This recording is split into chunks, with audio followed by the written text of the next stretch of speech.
नमस्कार दोस्तों, आप सुन रहे हैं टेरिबल टेल्स मेरे यानी वंश कुमार के साथ। आज की कहानी का नाम है चाची की आत्मा। ये एक आंखों देखी घटना है। एक बार गर्मी की छुट्टियों में मैं और मेरी बहन मामा के घर घूमने गए थे। मामा के घर में नानी मुझे बहुत प्यार करती थी और मेरी बहनों को यह पसंद नहीं आता था क्योंकि वह थोड़ी शरारत वाली और थोड़ी मस्ती भी करती थी। एक दिन मेरी माँ की तबीयत अचानक खराब हो गई। मेरे मामा मुझे मेरे घर ले आए, वो भी मेरे घर पर रुक गए। जब मेरी माँ की तबीयत सही हो गई, मामा जी बोले कि मैं अपने घर जा रहा हूँ। मैं मामा से कुछ बोल पाती इसके पहले ही माँ ने मामा को बोला, हाँ भैया मैं ठीक हूँ, आप घर चले जाइए।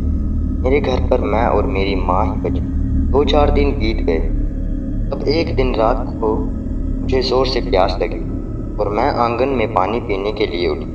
तभी मेरी नज़र ऊपर गई और मैंने देखा कि धुएं जैसा कुछ उठ रहा है। जब मैंने अपनी माँ को जगाया और माँ को बोला, माँ ऊपर देखो, यह काला काला धुआं जैसा क्या उठ रहा है।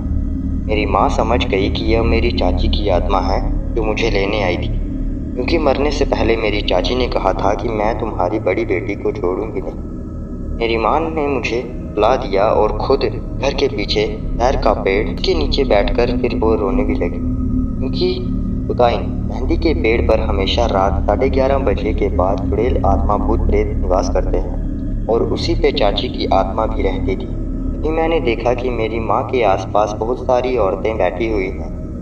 मेरे दिमाग में कुछ ना सूझ रहा था। एक बार हम लोग 8वीं कक्षा में जब पढ़ रहे थे तो गुरुजी ने बताया था, कभी भी भूत प्रेत या आत्मा दिखाई दे तो गायत्री मंत्र का जाप करो, बजरंगबली का नाम लो, वो आत्मा वहाँ से डरकर भाग जाएगी।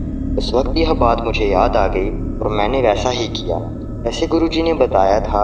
आज मैं और मेरी माँ सही सलामत हैं, लेकिन जब से मेरी माँ के साथ ऐसा हादसा हुआ था तब से माँ का थोड़ा भूलने की आदत और थोड़ा डरने की बीमारी हो गई है और एक कमरे में बंद रहने लगी है, क्योंकि बाहर अभी भी चाची की आत्मा दिखाई देती है। लोग बोलते हैं कि यह असत्य है, लेकिन जिसके ऊपर बीतती है वही जानता है। दोस्तों, कैसी लगी आपको ये हमारी कहानी? लाइक करें, कमेंट करके ज़रूर बताएं और चैनल को सब्सक्राइब करें कि हमारी आने वाली वीडियोस को आप सुनें। धन्यवाद।